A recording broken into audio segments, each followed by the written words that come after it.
Hey everyone, welcome back to Autobooks, the place where you get the audio version of some of mankind's most valuable books. Today, we're diving into the wealth of the wealthiest man in Babylon. This book tells the story of two friends who visit their wealthy friend, Arkad, the protagonist. Arkad, being a good friend, shares with them seven valuable lessons related to money. Follow these seven principles, and there's nothing that can stop you from achieving wealth. So, are you ready to discover these seven valuable lessons? We're starting this exciting series on this timeless book by George S. Clason, narrated by your favorite host, Autobooks. But before we dive in, let me share a few tips for the best experience. First, if you can't handle a 1 hour reading session, I recommend watching this in 15-minute video parts. But still, I'm proud of you for clicking on this video. It shows you're on the right path in your life, and I wish that you'll be with us until the very last episode, in the very last minute of this series. Second, grab your headphones for the best sound quality, and for an extra smooth experience, try watching it at 1.5x speed. And lastly, grab an umbrella because knowledge is going to rain heavily this time. So, ladies and gentlemen, this is your host, Autobooks, presenting The Richest Man in Babylon by George S. Clason. A historical sketch of Babylon. In the pages of history, there lives no city more glamorous than Babylon. Its very name conjures visions of wealth and splendor. Its treasures of gold and jewels were fabulous. One naturally pictures such a wealthy city as located in a suitable setting of tropical luxury, surrounded by rich natural resources of forests and mines. Such was not the case. It was located beside the Euphrates River, in a flat, arid valley. It had no forests, no mines, not even stone for building. It was not even located upon a natural trade route. The rainfall was insufficient to raise crops. Babylon is an outstanding example of man's ability to achieve great objectives, using whatever means are at his disposal. All of the resources supporting this large city were man-developed. All of its riches were man-made. Babylon possessed just two natural resources, fertile soil and water in the river. With one of the greatest engineering accomplishments of this or any other day, Babylonian engineers diverted the waters from the river by means of dams and immense irrigation canals. Far out across that arid valley went these canals to pour the life-giving waters over the fertile soil. This ranks among the first engineering feats known to history. Such abundant crops as were the reward of this irrigation system the world had never seen before. Fortunately, during its long existence, Babylon was ruled by successive lines of kings to whom conquest and plunder were but incidental. While it engaged in many wars, most of these were local or defensive against ambitious conquerors from other countries who coveted the fabulous treasures of Babylon. The outstanding rulers of Babylon live in history because of their wisdom, enterprise, and justice.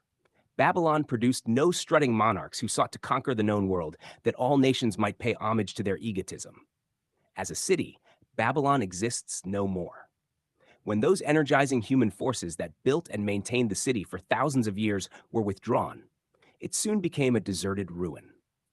The site of the city is in Asia, about 600 miles east of the Suez Canal, just north of the Persian Gulf. The latitude is about 30 degrees above the equator, practically the same as that of Yuma, Arizona. It possessed a climate similar to that of this American city, hot and dry. Today, this valley of the Euphrates, once a populous irrigated farming district, is again a windswept arid waste. Scant grass and desert shrubs strive for existence against the wind-blown sands. Gone are the fertile fields, the mammoth cities, and the long caravans of rich merchandise. Nomadic bands of Arabs, securing a scant living by tending small herds, are the only inhabitants. Such it has been since about the beginning of the Christian era. Dotting this valley are earthen hills. For centuries, they were considered by travelers to be nothing else. The attention of archaeologists was finally attracted to them because of broken pieces of pottery and brick washed down by the occasional rainstorms. Expeditions, financed by European and American museums, were sent here to excavate and see what could be found. Picks and shovels soon proved these hills to be ancient cities. City graves, they might well be called. Babylon was one of these. Over it, for something like 20 centuries, the winds had scattered the desert dust. Built originally of brick, all exposed walls had disintegrated and gone back to earth once more. Such is Babylon, the wealthy city today. A heap of dirt, so long abandoned that no living person even knew its name, until it was discovered by carefully removing the refuse of centuries from the streets and the fallen wreckage of its noble temples and palaces. Many scientists consider the civilization of Babylon and other cities in this valley to be the oldest of which there is a definite record. Positive dates have been proved reaching back 8,000 years. An interesting fact in this connection is the means used to determine these dates. Uncovered in the ruins of Babylon were descriptions of an eclipse of the sun. Modern astronomers readily computed the time when such an eclipse, visible in Babylon, occurred, and thus established a known relationship between their calendar and our own. In this way, we have proved that 8,000 years ago, the Sumerites who inhabited Babylonia were living in walled cities. One can only conjecture for how many centuries previous such cities had existed. Their inhabitants were not mere barbarians living within protecting walls. They were educated and enlightened people. So far as written history goes, they were the first engineers, the first astronomers, the first mathematicians, the first financiers, and the first people to have a written language. Mention has already been made of the irrigation system, which transformed the arid valley into an agricultural paradise.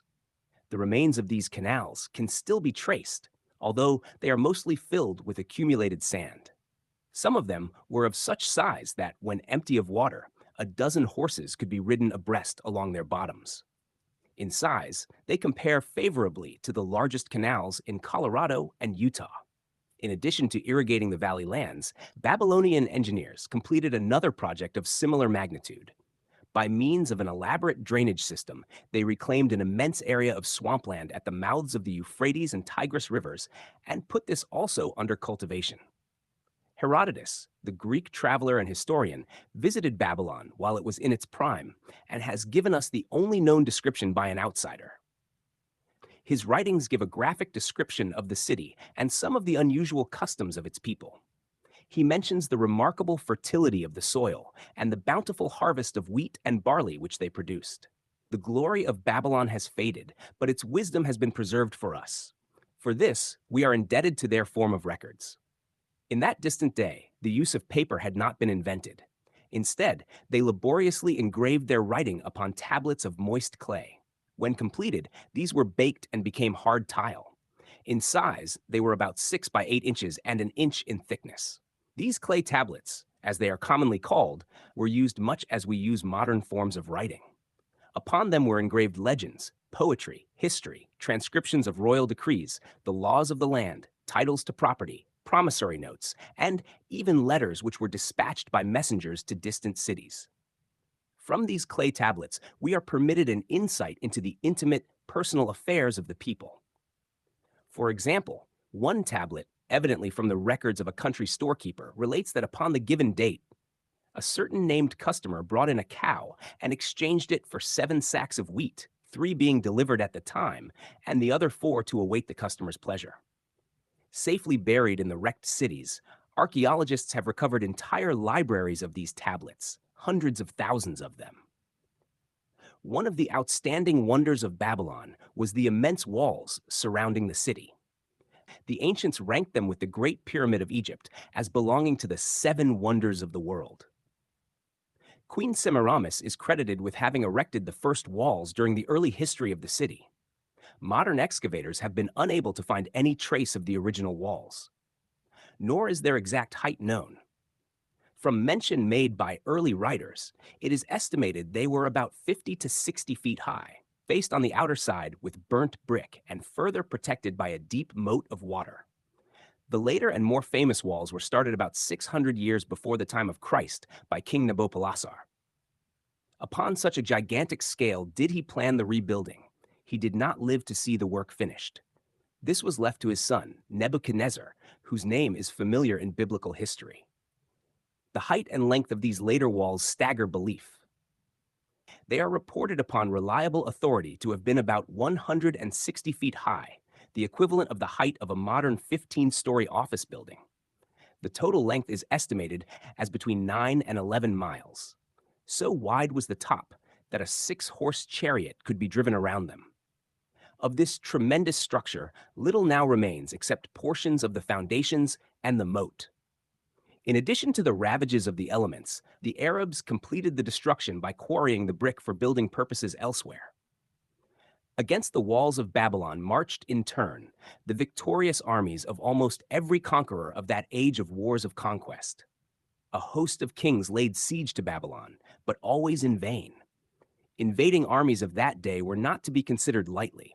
Historians speak of such units as 10,000 horsemen, 25,000 chariots, 1,200 regiments of foot soldiers with 1,000 men to the regiment. Often 2 or 3 years of preparation would be required to assemble war materials and depots of food along the proposed line of march. The city of Babylon was organized much like a modern city. There were streets and shops. Peddlers offered their wares through residential districts. Priests officiated in magnificent temples. Within the city was an inner enclosure for the royal palaces.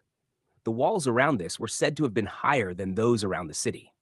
The Babylonians were skilled in the arts, including sculpture, painting, weaving, goldworking, and the manufacture of metal weapons and agricultural implements. Their jewelers created remarkably artistic jewelry. Many samples have been recovered from the graves of their wealthy citizens and are now on exhibition in leading museums worldwide. At a very early period, when the rest of the world was still using stone-headed axes or hunting with flint-pointed spears and arrows, the Babylonians were crafting axes, spears, and arrows with metal heads. The Babylonians were also clever financiers and traders. They are believed to have invented money as a means of exchange, promissory notes, and written titles to property.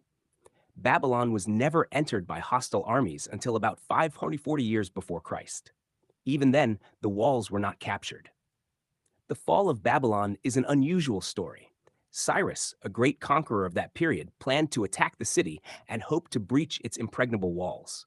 Advisors of Nabonidus, the king of Babylon, persuaded him to leave the city and meet Cyrus in battle. After the Babylonian army was defeated, it fled from the city, leaving its gates open. Cyrus entered Babylon without resistance and took possession of the city.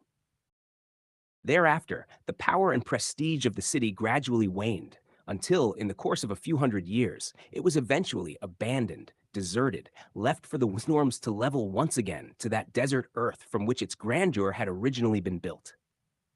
Babylon had fallen, never to rise again, but to it civilization owes much. The eons of time have crumbled to dust the proud walls of its temples, but the wisdom of Babylon endures. Money is the medium by which earthly success is measured. Money makes possible the enjoyment of the best the earth affords. Money is plentiful for those who understand the simple laws which govern its acquisition. Money is governed today by the same laws which controlled it when prosperous men thronged the streets of Babylon 6,000 years ago. This was the brief discussion about Babylon. The city was glamour.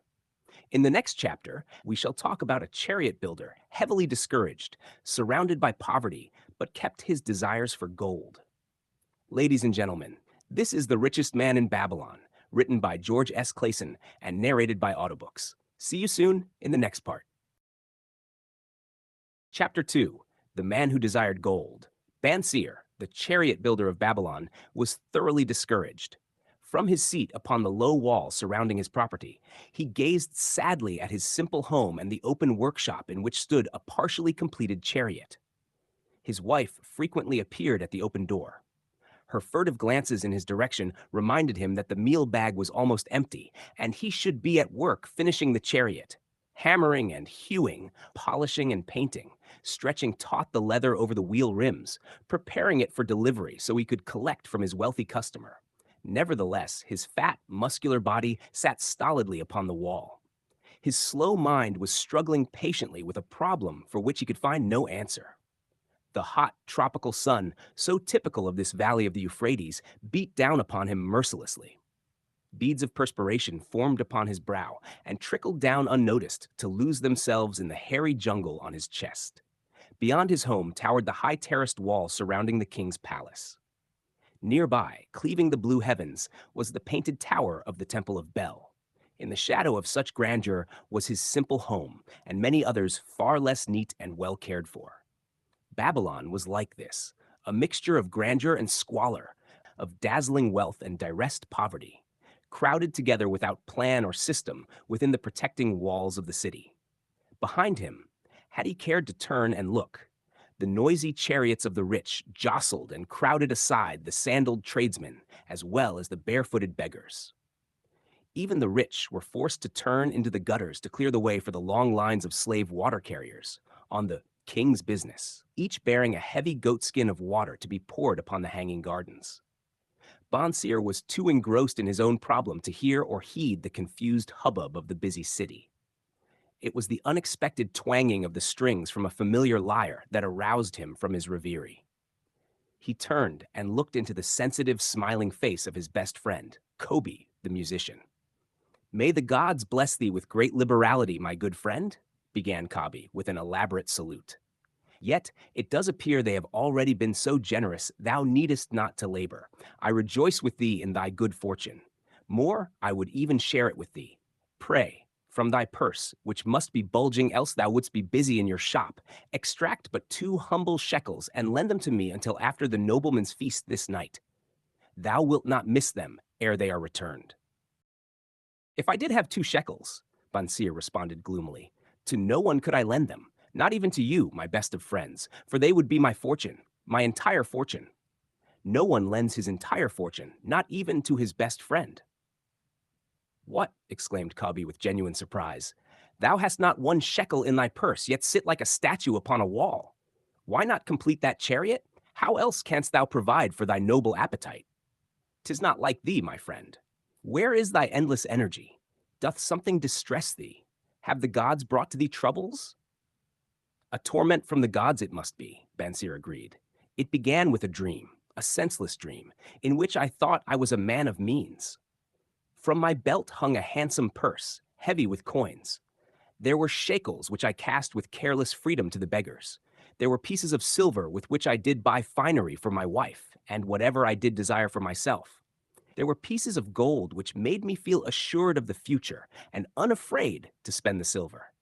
A glorious feeling of contentment was within me. You would not have known me for thy hard-working friend, nor wouldst have known my wife, so free from wrinkles was her face and shining with happiness. She was again the smiling maiden of our early married days." "A pleasant dream indeed," commented Cobby. "But why should such pleasant feelings as it aroused turn thee into a glum statue upon the wall?" "Why indeed? Because when I awoke and remembered how empty was my purse, a feeling of rebellion swept over me. Let us talk it over together, for as the sailors do say, we ride in the same boat, we two. As youngsters, we went together to the priests to learn wisdom. As young men, we shared each other's pleasures. As grown men, we have always been close friends. We have been contented subjects of our king. We have been satisfied to work long hours and spend our earnings freely. We have earned much coin in the years that have passed, yet to know the joys that come from wealth, we must dream about them. Bah! Are we more than dumb sheep? We live in the richest city in all the world. The travelers do say none equals it in wealth. About us is much display of wealth, but of it we ourselves have naught. After half a lifetime of hard labor, thou, my best of friends, hast an empty purse and sayest to me, may I borrow such a trifle as 2 shekels until after the nobleman's feast this night? Then, what do I reply? Do I say, here is my purse, its contents will I gladly share? No, I admit that my purse is as empty as thine. What is the matter? Why cannot we acquire silver and gold, more than enough for food and robes? Consider also our sons, Bansir continued. Are they not following in the footsteps of their fathers? Need they and their families and their sons' families live all their lives in the midst of such treasures of gold, and yet, like us, be content to banquet upon sour goat's milk and porridge? Never, in all the years of our friendship, didst thou talk like this before, Bansir." Kobe was puzzled. "Never in all those years did I think like this before. From early dawn until darkness stopped me, I have labored to build the finest chariots any man could make, soft-heartedly hoping someday the gods would recognize my worthy deeds and bestow upon me great prosperity. This they have never done. At last I realize this they will never do. Therefore, my heart is sad. I wish to be a man of means. I wish to own lands and cattle, to have fine robes and coins in my purse. I am willing to work for these things with all the strength in my back, with all the skill in my hands, with all the cunning in my mind, but I wish my labors to be fairly rewarded. What is the matter with us? Why cannot we have our just share of the good things so plentiful for those who have the gold with which to buy them? Would I knew an answer, Kobe replied. No better than thou am I satisfied. My earnings from my lyre are quickly gone. Often must I plan and scheme that my family be not hungry. Also, within my breast is a deep longing for a lyre large enough that it may truly sing the strains of music that do surge through my mind. With such an instrument, could I make music finer than the king has heard before. Such a lyre thou shouldst have. No man in all Babylon could make it sing more sweetly, could make it sing so sweetly. Not only the king, but the gods themselves would be delighted. But how mayest thou secure it, while both of us are as poor as the king's slaves? Listen to the bell. Here they come. He pointed to the long column of half-naked, sweating water-bearers plodding laboriously up the narrow street from the river. 5 abreast they marched, each bent under a heavy goatskin of water. A fine figure of a man, he who doth lead them. Kobe indicated the wearer of the bell who marched in front without a load. A prominent man in his own country, 'tis easy to see. There are many good figures in the line, Bonsir agreed, as good men as we. Tall, blond men from the north, laughing black men from the south, little brown men from the nearer countries, all marching together from the river to the gardens, back and forth, day after day, year after year. Naught of happiness to look forward to, beds of straw upon which to sleep, hard grain porridge to eat. Pity the poor brutes, Cobby. Pity them I do, yet thou dost make me see how little better off are we, free men though we call ourselves. That is truth, Cobby, unpleasant thought though it be. We do not wish to go on year after year living slavish lives. Working, working, working, getting nowhere. Might we not find out how others acquire gold and do as they do? Cobby inquired. Perhaps there is some secret we might learn if we but sought from those who knew, replied Bansir thoughtfully. This very day, suggested Cobby, I did pass our old friend Arkad, riding in his golden chariot. This, I will say, he did not look over my humble head as many in his station might consider his right. Instead, he did wave his hand that all onlookers might see him pay greetings and bestow his smile of friendship upon Cobby, the musician. He is claimed to be the richest man in all Babylon, Bonsir mused. So rich the king is said to seek his golden aid in affairs of the treasury, Kobe replied.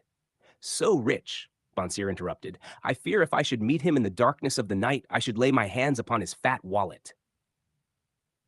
Nonsense, reproved Cobby.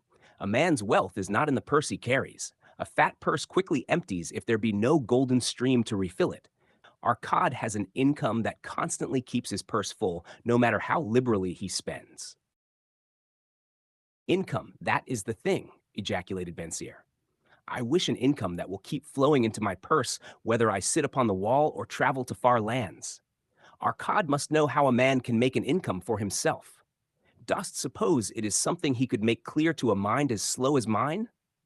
Methinks he did teach his knowledge to his son, Nomasir, Kobe responded. Did he not go to Nineveh and, so it is told at the inn, become, without aid from his father, one of the richest men in that city? Kobe, thou bringest to me a rare thought. A new light gleamed in Bansir's eyes. It costs nothing to ask wise advice from a good friend, and Arkad was always that. Never mind, though, our purses be as empty as the falcon's nest of a year ago. Let that not detain us. We are weary of being without gold in the midst of plenty. We wish to become men of means. Come, let us go to Arkad and ask how we also may acquire incomes for ourselves. Thou speakest with true inspiration, Bansir. Thou bringest to my mind a new understanding. Thou makest me to realize the reason why we have never found any measure of wealth. We never sought it. Thou hast labored patiently to build the staunchest chariots in Babylon. To that purpose was devoted your best endeavors. Therefore, at it thou didst succeed. I strove to become a skillful lyre player, and at it I did succeed. In those things toward which we exerted our best endeavors, we succeeded. The gods were content to let us continue thus. Now at last we see a light bright like that from the rising sun. It biddeth us to learn more, that we may prosper more.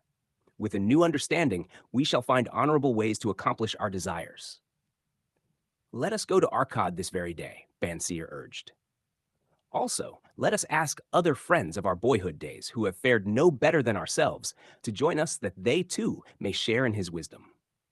Thou wert ever thus thoughtful of thy friends, Bansir. Therefore hast thou many friends. It shall be as thou sayest. We go this day and take them with us.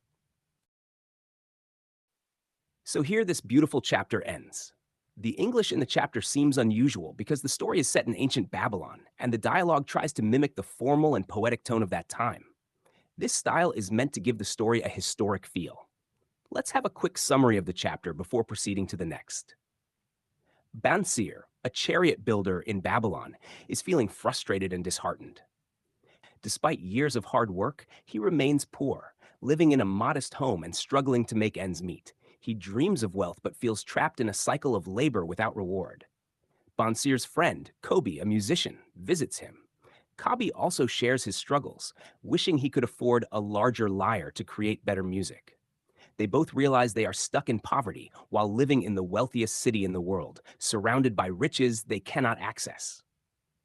Bansir reflects on his life and decides they must learn how others acquire wealth. He suggests visiting their old friend, Arkad, the richest man in Babylon. Arkad was once like them, but discovered the secrets to wealth. The two friends decide to seek Arkad's advice and invite others to join them in learning how to build wealth. Both Bansir and Kobe feel dissatisfied with their financial struggles and realize they must change their approach. They understand that their lack of wealth is due to a lack of understanding, not laziness. They decide to learn from someone successful, highlighting the importance of mentorship and wisdom. This chapter sets the stage for Arkad to share his financial principles in the next part of the story. So, ladies and gentlemen, do you want to know Arkad's secret for wealth? Well. We will discuss this in the next chapter titled The Richest Man in Babylon, and trust me, you will absolutely love it.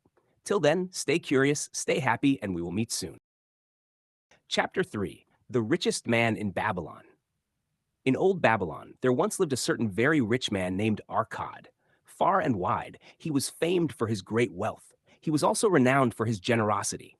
He was charitable, generous with his family, and liberal in his personal expenses.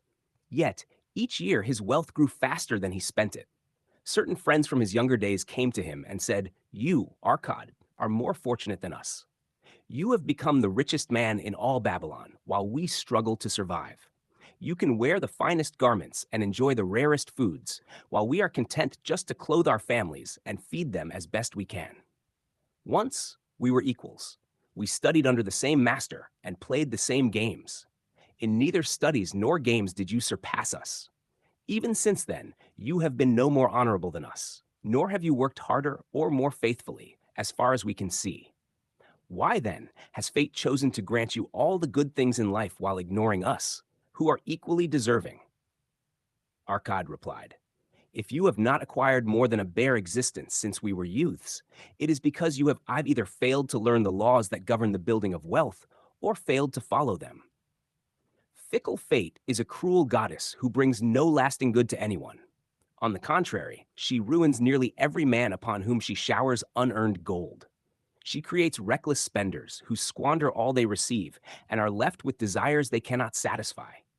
Others she favors become misers, hoarding their wealth out of fear, knowing they lack the ability to replace it. These people live lives of fear and misery.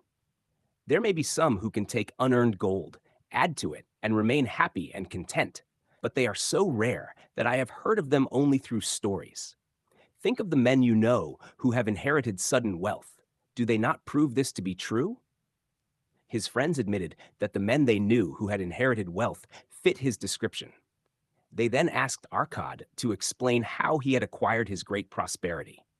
Arkad continued, "In my youth, I looked around and saw all the good things that bring happiness and contentment. I realized that wealth increased the potential for enjoying these things. Wealth is power. With wealth, many things are possible. One can adorn their home with the richest furnishings. One can sail distant seas. One can feast on the delicacies of faraway lands. One may buy the ornaments of the gold worker and the stone polisher. One may even build mighty temples for the gods. One may do all these things and many others in which there is delight for the senses and gratification for the soul. And when I realized all this, I decided to myself that I would claim my share of the good things of life. I would not be one of those who stand afar off, enviously watching others enjoy. I would not be content to clothe myself in the cheapest raiment that looked respectable. I would not be satisfied with the lot of a poor man. On the contrary, I would make myself a guest at this banquet of good things. Being, as you know, the son of a humble merchant, one of a large family with no hope of an inheritance, and not being endowed, as you have so frankly said, with superior powers or wisdom, I decided that if I was to achieve what I desired, time and study would be required. As for time, all men have it in abundance. You, each of you, have let slip by sufficient time to have made yourselves wealthy. Yet you admit, you have nothing to show except your good families, of which you can be justly proud. As for study, did our wise teacher not teach us that learning was of two kinds? The one kind being the things we learned and knew, and the other being the training that taught us how to find out what we did not know. Therefore, I decided to find out how one might accumulate wealth, and when I had found out, to make this my task and do it well. For is it not wise that we should enjoy while we dwell in the brightness of the sunshine? For sorrows enough shall descend upon us when we depart for the darkness of the world of spirit? I found employment as a scribe in the Hall of Records, and long hours each day I labored upon the clay tablets. Week after week and month after month, I labored, yet for my earnings I had naught to show. Food and clothing and penance to the gods, and other things of which I could remember not what, absorbed all my earnings. But my determination did not leave me. And one day Algamish, the moneylender, came to the house of the city master and ordered a copy of the ninth law. And he said to me, I must have this in 2 days, and if the task is done by that time, 2 coppers will I give to thee. So I labored hard, but the law was long, and when Algamish returned, the task was unfinished. He was angry, and had I been his slave, he would have beaten me. But knowing the city master would not permit him to injure me, I was unafraid. So I said to him, Algamish, you are a very rich man. Tell me how I may also become rich, and all night I will carve upon the clay, and when the sun rises, it shall be completed. He smiled at me and replied, You are a forward knave, but we will call it a bargain. All that night I carved, though my back pained, and the smell of the wick made my head ache until my eyes could hardly see. However, when he returned at sunup, the tablets were complete. Now, I said, tell me what you promised. You have fulfilled your part of our bargain, my son, he said to me kindly, and I am ready to fulfill mine. I will tell you these things you wish to know, because I am becoming an old man, and an old tongue loves to wag. And when youth comes to age for advice, he receives the wisdom of years. But too often does youth think that age knows only the wisdom of days that are gone, and therefore profits not. But remember this, the sun that shines today is the sun that shone when thy father was born, and will still be shining when thy last grandchild shall pass into the darkness. The thoughts of youth, he continued, are bright lights that shine forth like the meteors that oft make brilliant the sky. But the wisdom of age is like the fixed stars that shine so unchanged that the sailor may depend upon them to steer his course. Mark you well my words, for if you do not, you will fail to grasp the truth that I will tell you, and you will think that your night's work has been in vain. Then he looked at me shrewdly from under his shaggy brows and said in a low, forceful tone, I found the road to wealth when I decided that a part of all I earned was mine to keep, and so will you. Then he continued to look at me with a glance that I could feel pierce me, but said no more. Is that all? I asked. That was sufficient to change the heart of a sheepherder into the heart of a moneylender, he replied. But all I earn is mine to keep, is it not? I demanded. Far from it, he replied. Do you not pay the garment maker? Do you not pay the sandal maker? Do you not pay for the things you eat? Can you live in Babylon without spending? What have you to show for your earnings of the past month? What for the past year? Fool, you pay to everyone but yourself. Dullard, you labor for others. As well be a slave and work for what your master gives you to eat and wear. If you did keep for yourself 1/10 of all you earn, how much would you have in 10 years? My knowledge of the numbers did not forsake me, and I answered, as much as I earn in 1 year. You speak but half the truth, he retorted. Every gold piece you save is a slave to work for you. Every copper it earns is its child that also can earn for you. If you would become wealthy, then what you save must earn, and its children must earn, that all may help to give to you the abundance you crave.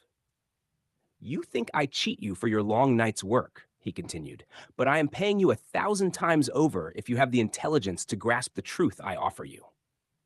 A part of all you earn is yours to keep. It should be not less than a tenth, no matter how little you earn. It can be as much more as you can afford. Pay yourself first. Do not buy from the clothes maker and the sandal maker more than you can pay out of the rest and still have enough for food and charity and penance to the gods. Wealth, like a tree, grows from a tiny seed.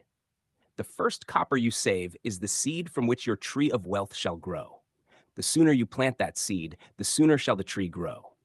And the more faithfully you nourish and water that tree with consistent savings, the sooner may you bask in contentment beneath its shade.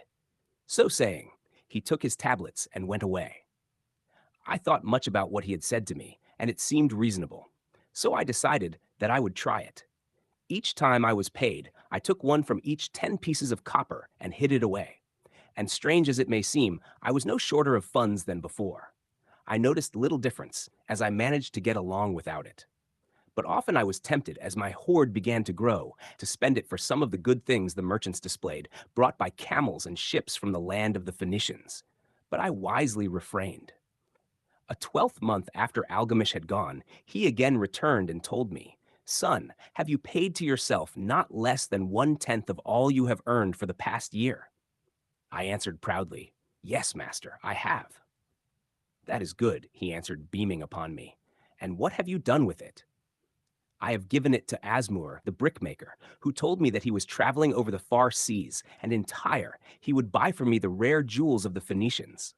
When he returns, we shall sell these at high prices and divide the earnings."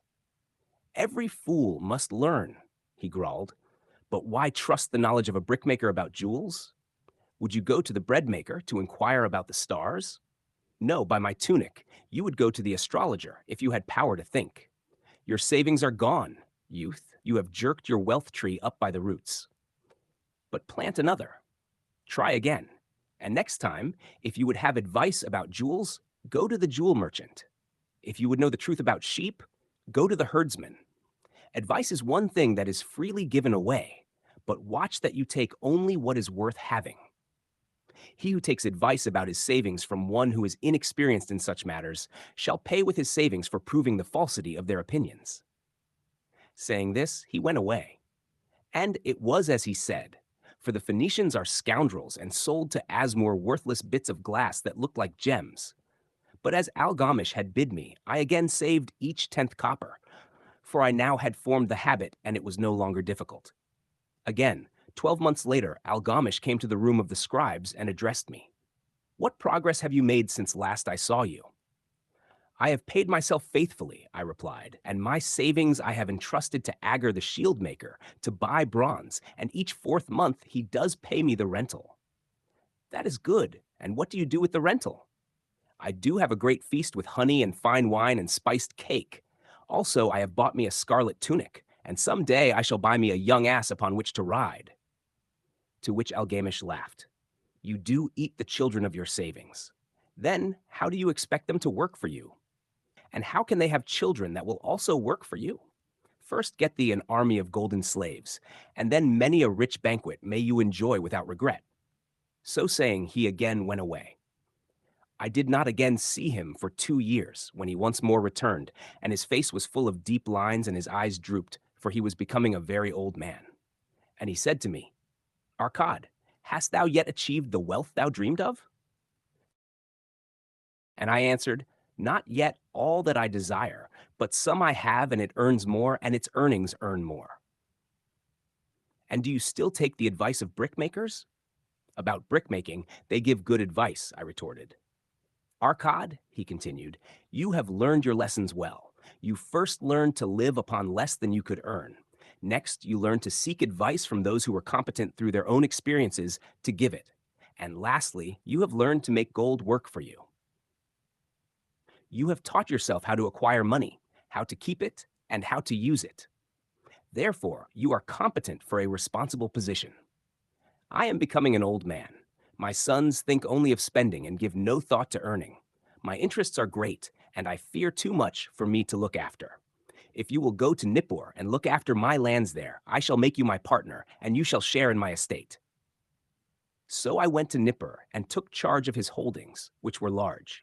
And because I was full of ambition, and because I had mastered the 3 laws of successfully handling wealth, I was enabled to increase greatly the value of his properties. So I prospered much, and when the spirit of Algamish departed for the sphere of darkness, I did share in his estate as he had arranged under the law. So spake Arcad, and when he had finished his tale, one of his friends said, "You were indeed fortunate that Algamish made of you an heir." Fortunate only in that I had the desire to prosper before I first met him. For 4 years did I not prove my definiteness of purpose by keeping 1/10 of all earnings? Would you call a fisherman lucky who for years so studied the habits of the fish that with each changing wind he could cast his nets about them? Opportunity is a haughty goddess who wastes no time with those who are unprepared. You had strong willpower to keep on after you lost your first year's savings. You are unusual in that way, spoke up another. Willpower, retorted Arcad. What nonsense! Do you think willpower gives a man the strength to lift a burden the camel cannot carry, or to draw a load the oxen cannot budge? Willpower is but the unflinching purpose to carry a task you set for yourself to fulfillment. If I set for myself a task, be it ever so trifling, I shall see it through. How else shall I have confidence in myself to do important things? Should I say to myself, for 100 days, as I walk across the bridge into the city, I will pick from the road a pebble and cast it into the stream, I would do it. If on the 7th day I passed by without remembering, I would not say to myself, tomorrow I will cast 2 pebbles, which will do as well. Instead, I would retrace my steps and cast the pebble. Nor on the 20th day would I say to myself, Arcad, this is useless. What does it avail you to cast a pebble every day, throw in a handful and be done with it? No, I would not say that nor do it. When I set a task for myself, I complete it. Therefore, I am careful not to start difficult and impractical tasks because I love leisure. And then another friend spoke up and said, if what you tell is true, and it does seem, as you have said, reasonable, then being so simple, if all men did it, there would not be enough wealth to go around. Wealth grows wherever men exert energy, Arcad replied.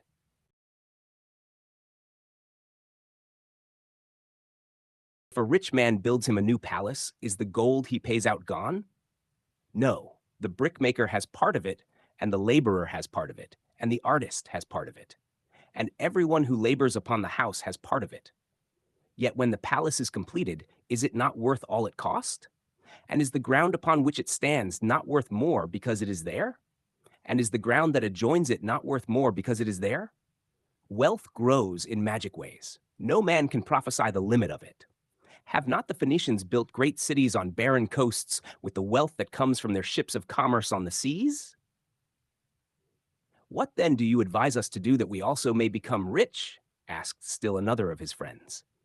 The years have passed, and we are no longer young men, and we have nothing put by. I advise that you take the wisdom of Algamish and say to yourselves, a part of all I earn is mine to keep. Say it in the morning when you first arise. Say it at noon. Say it at night. Say it each hour of every day.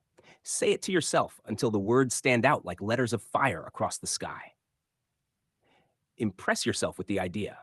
Fill yourself with the thought. Then take whatever portion seems wise. Let it be not less than 1/10 and lay it by. Arrange your other expenditures to do this if necessary, but lay by that portion first. Soon you will realize what a rich feeling it is to own a treasure upon which you alone have claim. As it grows, it will stimulate you. A new joy of life will thrill you. Greater efforts will come to you to earn more.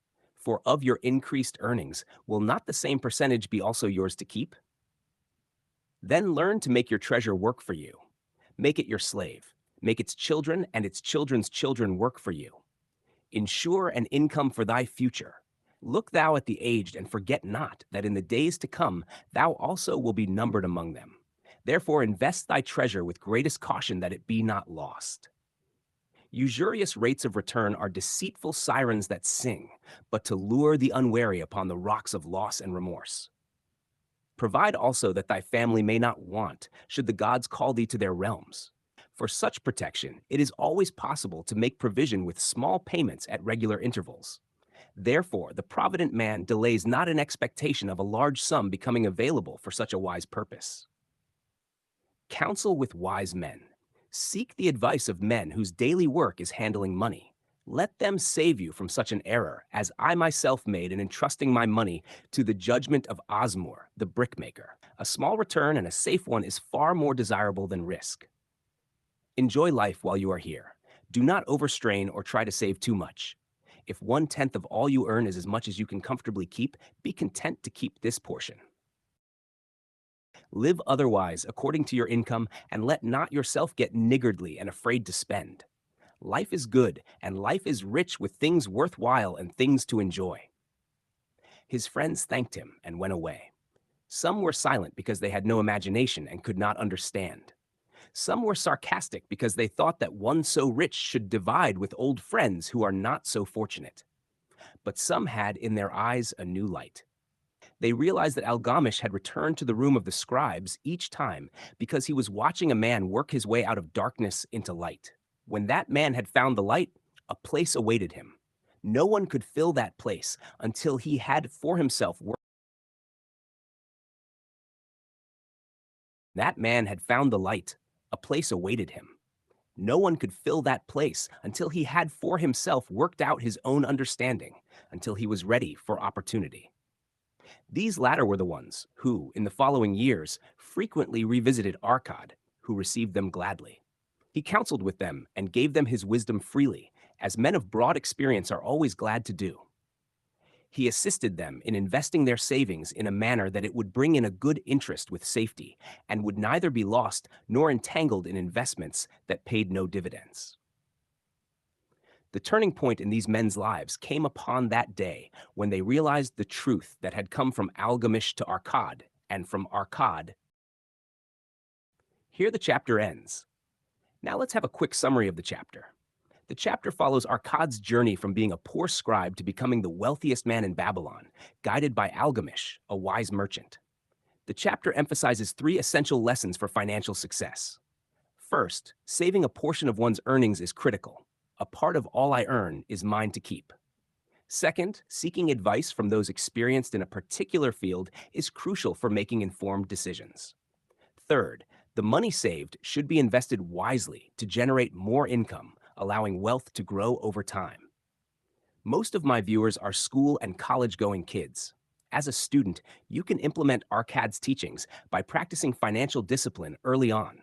You can allocate a part of their allowance or earnings from part-time jobs for savings and start small investments in secure options like savings accounts. Learning about personal finance and seeking advice from mentors or knowledgeable individuals can help you avoid poor financial decisions. It is also important to resist unnecessary spending and focus on building habits of saving. And please don't spend your earning in gambling apps. So, ladies and gentlemen, this is The Richest Man in Babylon, written by George Clason and narrated by your favorite host, Autobooks. See you in the next chapter. Chapter 4. 7 Cures for a Lean Purse. The glory of Babylon endures. Down through the ages, its reputation comes to us as the richest of cities, its treasures as fabulous. Yet, it was not always so. The riches of Babylon were the results of the wisdom of its people. They first had to learn how to become wealthy. When the good king Sargon returned to Babylon after defeating his enemies, the Elamites, he was confronted with a serious situation. The royal chancellor explained it to the king thus: "After many years of great prosperity brought to our people, because your majesty built the great irrigation canals and the mighty temples of the gods, now that these works are completed, the people seem unable to support themselves. The laborers are without employment. The merchants have few customers. The farmers are unable to sell their produce. The people have not enough gold to buy food." "But where has all the gold gone that we spent for these great improvements?" demanded the king. "It has found its way, I fear," replied the chancellor. "It has found its way, I fear," replied the king. "It has found its way, I fear," replied the chancellor. responded the chancellor, into the possession of a few very rich men of our city. It filtered through the fingers of most our people as quickly as the goat's milk goes through the strainer. Now that the stream of gold has ceased to flow, most of our people have nothing to show for their earnings. The king was thoughtful for some time. Then he asked, "Why should so few men be able to acquire all the gold?" "Because they know how," replied the chancellor. "One may not condemn a man for succeeding because he knows how. Neither may one with justice take away from a man what he has fairly earned to give to men of less ability." "But why?" demanded the king. "Should not all the people learn how to accumulate gold and therefore become themselves rich and prosperous?" "Quite possible, Your Excellency. But who can teach them? Certainly not the priests, because they know naught of money-making." "Who knows best in all our city how to become wealthy, Chancellor?" asked the king. "Thy question answers itself, Your Majesty. Who has amassed the greatest wealth in Babylon?" "Well said, my able Chancellor. It is Arcad. He is richest man in Babylon. Bring him before me on the morrow." Upon the following day, as the king had decreed, Arcad appeared before him, straight and sprightly despite his 80 years. "Arcad," spoke the king, "is it true thou art the richest man in Babylon?" "So it is reported, Your Majesty, and no man disputes it." "How becamest thou so wealthy?" "By taking advantage of opportunities available to all citizens of our good city."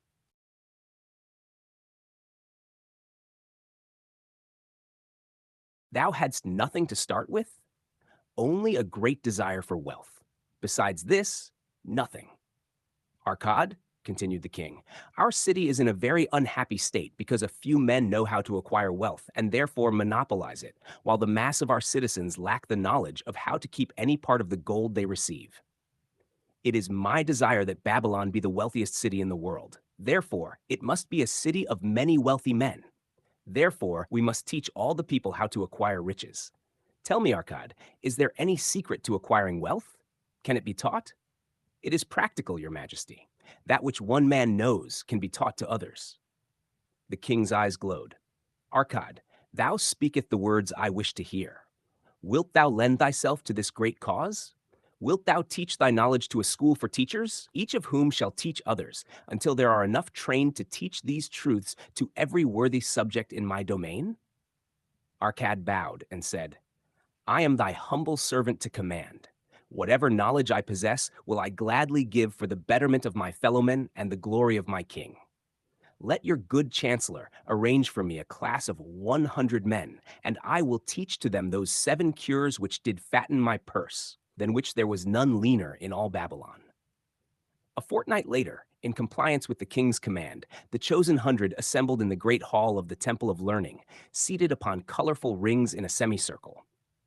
Arcad sat beside a small taboret upon which smoked a sacred lamp, sending forth a strange and pleasing odor. "Behold the richest man in Babylon," whispered a student, nudging his neighbor as Arcad arose. "He is but a man, even as the rest of us." "As a dutiful subject of our great king," Arcad began, "I stand before you in his service. Because once I was a poor youth who did greatly desire gold, and because I found knowledge that enabled me to acquire it, he asks that I impart unto you my knowledge. I started my fortune in the humblest way. I had no advantage not enjoyed as fully by you and every citizen in Babylon. The first storehouse of my treasure was a well purse. I loathed its useless emptiness. I desired it be round and full, clinking with the sound of gold. Therefore, I sought every remedy for a lean purse. I found 7. To you who are assembled before me, shall I explain the 7 cures for a lean purse which I do recommend to all men who desire much gold? Each day for 7 days will I explain to you one of the 7 remedies. Listen attentively to the knowledge that I will impart. Debate it with me. Discuss it among yourselves. Learn these lessons thoroughly, that ye may also plant in your own purse the seed of wealth. First must each of you start wisely to build a fortune of his own. Then wilt thou be competent, and only then, to teach these truths to others. I shall teach to you in simple ways how to fatten your purses. This is the first step leading to the temple of wealth. And no man may climb who cannot plant his feet firmly upon the first step. We shall now consider the first cure. The first cure. Start thy purse to fattening. Arcad addressed a thoughtful man in the second row. My good friend, at what craft workest thou? I, replied the man, am a scribe and carve records upon the clay tablets. Even at such labor did I myself earn my first coppers. Therefore, thou hast the same opportunity to build a fortune. He spoke to a florid-faced man, farther back. Pray tell also, what dost thou to earn thy bread? I, responded this man, am a meat butcher. I do buy the goats the farmers raise and kill them, and sell the meat to the housewives and the hides to the sandal makers. Because thou dost also labor and earn, thou hast every advantage to succeed that I did possess. In this way did Arcad proceed to find out how each man labored to earn his living. When he had done questioning them, he said, Now, my students, ye can see that there are many trades and labors at which men may earn coins. Each of the ways of earning is a stream of gold from which the worker doth divert by his labors a portion to his own purse. Therefore, into the purse of each of you flows a stream of coins, large or small, according to his ability. Is it not so? Thereupon they agreed that it was so. Then, continued Arcad, if each of you desireth to build for yourselves a fortune, is it not wise to start by utilizing that source of wealth which has been already established? To this they agreed. Then Arcad turned to a humble man who had declared himself an egg merchant. If thou select one of thy baskets and put into it each morning 10 eggs, and take out from it each evening 9 eggs, what will eventually happen? It will become in time overflowing. Why? Because each day I put in one more egg than I take out. Arcad turned to the class with a smile. Does any man here have a lean purse? First, they looked amused. Then they laughed. Lastly, they waved their purses in jest. All right, he continued. Now I shall tell thee the first remedy I learned to cure a lean purse. Do exactly as I have suggested to the egg merchant. For every 10 coins thou placest within thy purse, take out for use but 9. Thy purse will start to fatten at once, and its increasing weight will feel good in thy hand and bring satisfaction to thy soul. Deride not what I say because of its simplicity. Truth is always simple. I told thee I would tell how built my fortune. This was my beginning. I, too, carried a lean purse, and cursed it because there was naught within to satisfy my desires. But when I began to take out from my purse but 9 parts of 10 I put in, it began to fatten. So will thine. Now I will tell a strange truth, the reason for which I know not. When I ceased to pay out more than 9/10 of my earnings, I managed to get along just as well. I was not shorter than before. Also, ere long, did coins come to me more easily than before. Surely it is a law of the gods, that unto him who keepeth and spendeth not a certain part of all his earnings, shall gold come more easily. Likewise, him whose purse is empty does gold avoid. Which desirest thou the most? Is it the gratification of thy desires of each day, a jewel, a bit of finery, better raiment, more food, things quickly gone and forgotten? Or is it substantial belongings, gold, lands, herds, merchandise, income-bringing investments? The coins thou takest from thy purse bring the first. The coins thou leavest within it will bring the latter. This, my students, was the first cure I did discover for my lean purse. For each 10 coins I put in to spend but 9. Debate this amongst yourselves. If any man proves it untrue, tell me upon the morrow when we shall meet again. The second cure, control thy expenditures. Some of your members, my students, have asked me this. How can a man keep 1/10 of all he earns in his purse when all the coins he earns are not enough for his necessary expenses? So did Arcad address his students upon the second day. Yesterday, how many of thee carried lean purses? All of us, answered the class. Yet thou do not all earn the same. Some earn much more than others. Some have much larger families to support. Yet all purses were equally lean. Now I will tell thee an unusual truth about men and sons of men. It is this, that what each of us calls our necessary expenses will always grow to equal our incomes, unless we protest to the contrary. Confuse not the necessary expenses with thy desires. Each of you, together with your good families, have more desires than your earnings can gratify. Therefore are thy earnings spent to gratify these desires insofar as they will go. Still thou retainest many ungratified desires. All men are burdened with more desires than they can gratify. Because of my wealth, thinkest thou I may gratify every desire? 'Tis a false idea. There are limits to my time. There are limits to my strength. There are limits to the distance I may travel. There are limits to what I may eat. There are limits to the zest with which I may enjoy. I say to you that just as weeds grow in a field, wherever the farmer leaves space for their roots, even so freely do desires grow in men whenever there is a possibility of them being gratified. Thy desires are a multitude, and those that thou mayest gratify are but few. Study thoughtfully thy accustomed habits of living.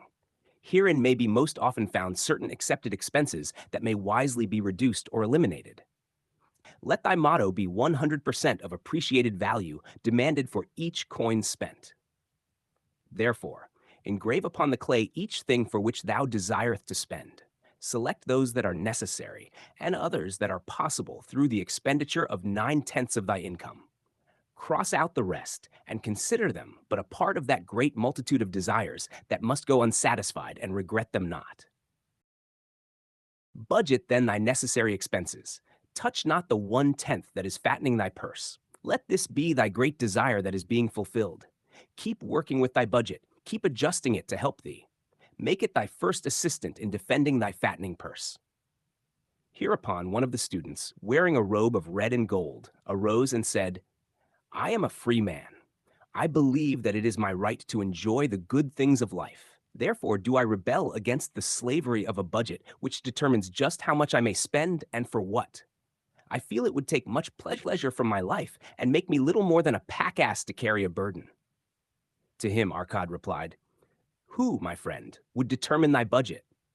I would make it for myself, responded the protesting one. In that case, were a pack-ass to budget his burden, would he include therein jewels and rugs and heavy bars of gold? Not so. He would include hay and grain and a bag of water for the desert trail. The purpose of a budget is to help thy purse to fatten. It is to assist thee to have thy necessities and, insofar as attainable, thy other desires. It is to enable thee to realize thy most cherished desires by defending them from thy casual wishes. Like a bright light in a dark cave, thy budget shows the leaks from thy purse and enables thee to stop them and control thy expenditures for definite and gratifying purposes. This, then, is the second cure for a lean purse. Budget thy expenses that thou mayest have coins to pay for thy necessities, to pay for thy enjoyments, and to gratify thy worthwhile desires without spending more than 9/10 of thy earnings.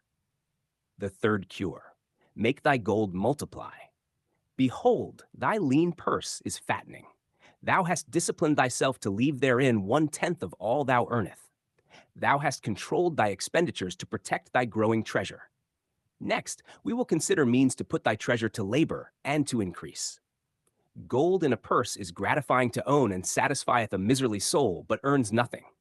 The gold we may retain from our earnings is but the start. The earnings it will make shall build our fortunes.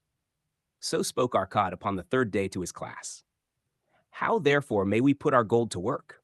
My first investment was unfortunate, for I lost all. Its tale I will relate later. My first profitable investment was a loan I made to a man named Agur, a shield maker. Once each year did he buy large shipments of bronze brought from across the sea to use in his trade. Lacking sufficient capital to pay the merchants, he would borrow from those who had extra coins. He was an honorable man. His borrowing he would repay, together with a liberal rental, as he sold his shields. Each time I loaned to him, I loaned back also the rental he had paid to me. Therefore, not only did my capital increase, but its earnings likewise increased. Most gratifying was it to have these sums returned to my purse. I tell you, my students, a man's wealth is not in the coins he carries in his purse. It is the income he buildeth, the golden stream that continually floweth into his purse and keepeth it always bulging. That is what every man desireth. That is what thou, each one of thee, desireth, an income that continueth to come whether thou work or travel.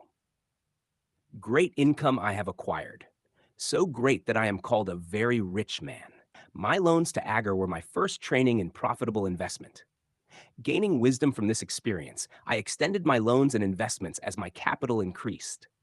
From a few sources at first, from many sources later, flowed into my purse a golden stream of wealth available for such wise uses as I should decide. Behold, from my humble earnings I had begotten a horde of golden slaves, each laboring and earning more gold. As they labored for me, so their children also labored, and their children's children, until great was the income from their combined efforts. Gold increaseth rapidly when making reasonable earnings, as thou wilt see from the following. A farmer, when his first son was born, took 10 pieces of silver to a moneylender and asked him to keep it on rental for his son until he became 20 years of age. This the moneylender did, and agreed the rental should be 1/4 of its value each 4 years. The farmer asked, because this sum he had set aside as belonging to his son, that the rental be add to the principal. When the boy had reached the age of 20 years, the farmer again went to the moneylender to inquire about the silver. The moneylender explained that because this sum had been increased by compound interest, the original 10 pieces of silver had now grown to 30 and 1/2 pieces. The farmer was well pleased, and because the son did not need the coins, he left them with the moneylender. When the son became 50 years of age, the father Mentime having passed to the other world, the moneylender paid the son in settlement 167 pieces of silver. Thus, in 50 years, had the investment multiplied itself at rental almost 17 times. This, then, is the third cure for a lean purse, to put each coin to laboring, that it may reproduce its kind even as the flocks of the field, and help bring to thee income, a stream of wealth that shall flow constantly into thy purse. The fourth cure. Guard thy treasures from loss. Misfortune loves a shining mark. Gold in a man's purse must be guarded with firmness, else it be lost. Thus it is wise that we must first secure small amounts and learn to protect them before the gods entrust us with larger. So spoke Arcad upon the 4th day to his class. Every owner of gold is tempted by opportunities whereby it would seem that he could make large sums by its investment in most plausible projects. Often, friends and relatives eagerly enter such investment and urge him to follow. The first sound principle of investment is security for thy principal. Is it wise to be intrigued by larger earnings when thy principal may be lost? I say not. The penalty of risk is probable loss. Study carefully before parting with thy treasure, each assurance that it may be safely reclaimed. Be not misled by thine own romantic desires to make wealth rapidly. Before thou loan it to any man, assure thyself of his ability to repay and his reputation for doing so, that thou mayest not unwittingly be making him a present of thy hard-earned treasure. Before thou entrust it as an investment in any field, acquaint thyself with the dangers which may beset it. My own first investment was a tragedy to me at the time. The guarded savings of a year I did entrust to a brickmaker named Asmore, who was traveling over the far seas and in Tyre agreed to buy for me the rare jewels of the Phoenicians. These we would sell upon his return and divide the profits. The Phoenicians were scoundrels and sold him bits of glass. My treasure was lost. Today, my training would show to me at once the folly of entrusting a brickmaker to buy jewels. Therefore, do I advise thee from the wisdom of my experiences. Be not too confident of thine own wisdom in entrusting thy treasures to the possible pitfalls of investments. Better by far to consult the wisdom of those experienced in handling money for profit. Such advice is freely given for the asking, and may readily possess a value equal in gold to the sum thou considerest investing. In truth, such is its actual value if it save thee from loss. This, then, is the fourth cure for a lean purse, and of great importance if it prevent thy purse from being emptied once it has become well filled. Guard thy treasure from loss by investing only where thy principal is safe, where it may be reclaimed if desirable, and where thou wilt not fail to collect a fair rental. Consult with wise men. Secure the advice of those experienced in the profitable handling of gold. Let their wisdom protect thy treasure from unsafe investments. The fifth cure. Make of thy dwelling a profitable investment. If a man setteth aside 9 parts of his earnings to live and enjoy life, and if any part of this 9 parts he can turn into a profitable investment without detriment to his well-being, then so much faster will his treasures grow. So spake Arcad to his class at their 5th lesson. All too many of our men of Babylon do raise their families in unseemly quarters. They do pay to exacting landlords liberal rentals for rooms where their wives have not a spot to raise the blooms that gladden a woman's heart, and their children have no place to play their games except in the unclean alleys. No man's family can fully enjoy life unless they do have a plot of ground wherein children can play in the clean earth, and where the wife may raise not only blossoms, but good rich herbs to feed her family. To a man's heart it brings gladness to eat the figs from his own trees, and the grapes of his own vines. To own his own domicile, and to have a place he is proud to care for, putteth confidence in his heart, and greater effort behind all his endeavors. Therefore, do I recommend that every man own the roof that sheltereth him and his. Nor is it beyond the ability of any well-intentioned man to own his home. Hath not our great king so widely extended the walls of Babylon that within them much land is now unused, and may be purchased at sums most reasonable? Also, I say to you, my students, that the moneylenders gladly consider the desires of men who seek homes and land for their families. Readily may thou borrow to pay the brickmaker and the builder for such commendable purposes, if thou can show a reasonable portion of the necessary sum which thou thyself hath provided for the purpose. Then, when the house be built, thou canst pay the money lender with the same regularity as thou didst pay the landlord, because each payment will reduce thy indebtedness to the money lender. A few years will satisfy his loan. Then will thy heart be glad, because thou wilt own in thy own right a valuable property, and thy only cost will be the king's taxes. Also wilt thy good wife go more often to the river to wash thy robes, that each time returning she may bring a goatskin of water to pour upon the growing things. Thus come many blessings to the man who owneth his own house, and greatly will it reduce his cost of living, making available more of his earnings for pleasures and the gratification of his desires. This, then, is the fifth cure for a lean purse: own thy own home. The sixth cure: ensure a future income. The life of every man proceedeth from his childhood to his old age. This is the path of life, and no man may deviate from it, unless the gods call him prematurely to the world beyond. Therefore, do I say that it behooves a man to make preparation for a suitable income in the days to come, when he is no longer young, and to make preparations for his family, should he be no longer with them to comfort and support them.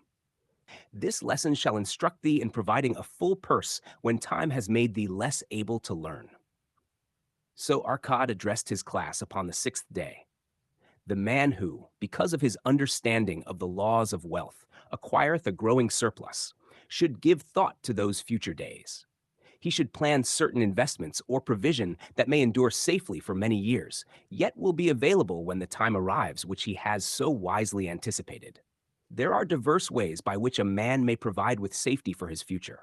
He may provide a hiding place and there bury a secret treasure. Yet, no matter with what skill it be hidden, it may nevertheless become the loot of thieves. For this reason, I recommend not this plan. A man may buy houses or lands for this purpose, if wisely chosen as to their usefulness and value in the future. They are permanent in their value, and their earnings or their sale will provide well for his purpose. A man may loan a small sum to the moneylender and increase it at regular periods. The rental which the moneylender adds to this will largely add to its increase. I do know a sandal maker named Anson, who explained to me not long ago that each week for 8 years he had deposited with his moneylender 2 pieces of silver. The moneylender had but recently given him an accounting over which he greatly rejoiced.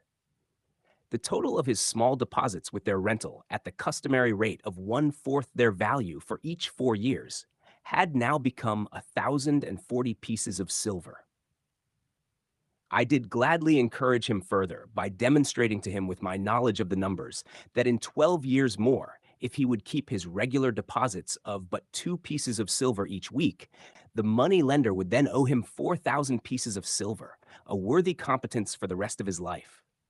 Surely, when such a small payment made with regularity doth produce such profitable results, no man can afford not to insure a treasure for his old age and the protection of his family, no matter how prosperous his business and his investments may be.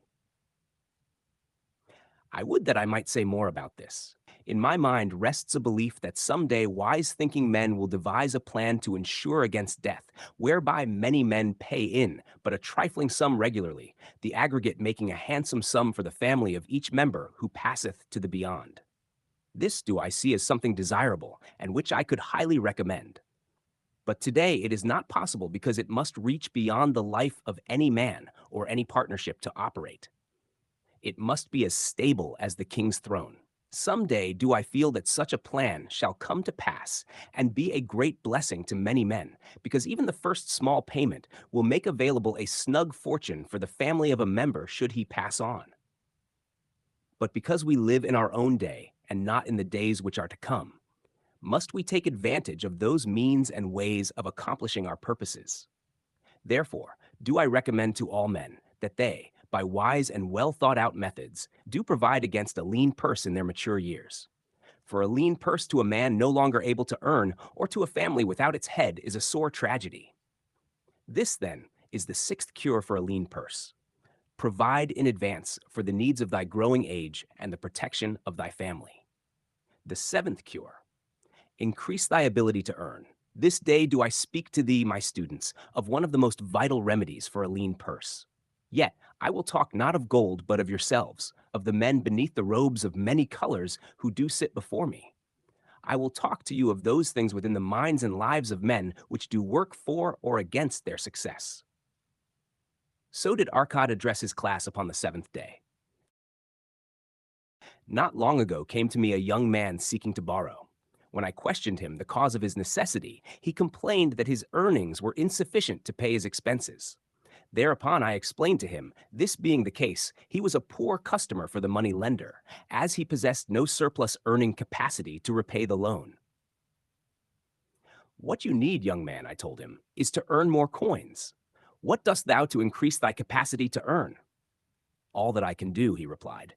6 times within 2 moons have I approached my master to request that my pay be increased, but without success. No man can go oftener than that. We may smile at his simplicity, yet he did possess one of the vital requirements to increase his earnings. Within him was a strong desire to earn more, a proper and commendable desire. Preceding accomplishment must be desire. Thy desire must be strong and definite. General desires are but weal longings. For a man to wish to be rich is of little purpose. For a man to desire 5 pieces of gold is a tangible desire which he can press to fulfillment. After he has backed his desire for 5 pieces of gold with strength of purpose to secure it, next he can find similar ways to obtain 10 pieces, and that 20 pieces, and later 1,000 pieces. And, behold, he has become wealthy. In learning to secure his one definite small desire, he hath trained himself to secure a larger one. This is the process by which wealth is accumulated, first in small sums, then in larger ones, as a man learns and become more capable. Desires must be simple and definite. They defeat their own purpose should they be too many, too confusing, or beyond a man's training to accomplish. As a man perfecteth himself in his calling, even so doth his ability to earn increase. In those days, when I was a humble scribe, carving upon the clay for a few coppers each day, I observed that other workers did more than I, and were paid more. Therefore, did I determine that I would be exceeded by none. Nor did it take long for me to discover the reason for their greater success. More interest in my work, more concentration upon my task, more persistence in my effort, and, behold, few men could carve more tablets in a day than I. With reasonable promptness, my increased skill was rewarded, nor was it necessary for me to go 6 times to my master to request recognition. The more of wisdom we know, the more we may earn. That man who seeks to learn more of his craft shall be richly rewarded. If he is an artisan, he may seek to learn the methods and the tools of those most skillful in the same line. If he laboreth at the law or at healing, he may consult and exchange knowledge with others of his calling.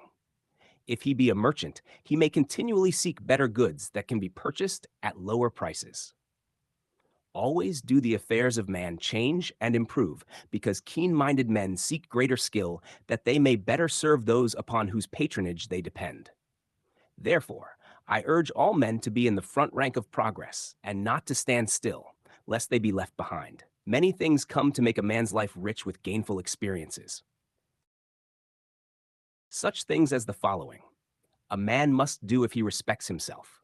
He must pay his debts with all the promptness within high power, not purchasing that for which he is unable to pay. He must take care of his family, that they may think and speak well of him. He must make a will of record that, in case the god call him, proper and honorable division of his property be accomplished. He must have compassion upon those who are injured and smitten by misfortune, and aid them within reasonable limits. He must do deeds of thoughtfulness to those dear to him. Thus, the seventh and last remedy for a lean purse is to cultivate thy own powers, to study and become wiser, to become more skillful, to so act as to respect thyself. Thereby shalt thou acquire confidence in thyself to achieve thy careful considered desires. These, then, are the 7 cures for a lean purse, which out of the experience of a long and successful life, I do urge for all men who desire wealth. There is more gold in Babylon, my students, than thou dreamest of. There is abundance for all. Go thou forth and practice these truths, that thou mayst prosper and grow wealthy, as is thy right. Go thou forth and teach these truths, that ever honorable subject of his majesty may also share liberally in the ample wealth of our beloved. So here the chapter ends. Now let's have a quick look what happened in the chapter. In this chapter, the story revolves Arkad.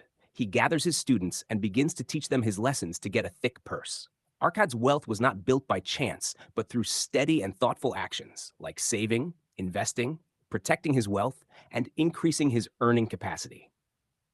He also stresses that success doesn't rely on luck, but on making the right choices and continually improving oneself. These lessons have been passed down as timeless principles for financial success. Arkad follows 7 principles that he wishes to teach his students who visited him in order to get knowledge. The 7 lessons are: 1. Start thy purse to fattening. Arkad advises to save at least 10% of one's earnings. This is the first step to accumulating wealth. One must consistently set aside a portion of their income before spending on anything else. 2. Control thy expenditures. It's crucial to live within one's means. Arkad teaches that while it's important to have desires, it's essential to prioritize spending and avoid unnecessary purchases. One should learn to distinguish between wants and needs. 3. Make thy gold multiply. The wealth you save should be put to work. Arkad suggests investing wisely to make your savings grow. This lesson emphasizes the importance of investments that generate returns, like buying land or lending money at interest. 4. Guard thy treasures from loss. Arkad stresses the importance of protecting your principal from risky investments. Before investing, one must carefully evaluate the safety of the investment and seek advice from experts. Security is paramount to long-term wealth. 5. Make of thy dwelling a profitable investment. Owning a home is a critical investment that provides security.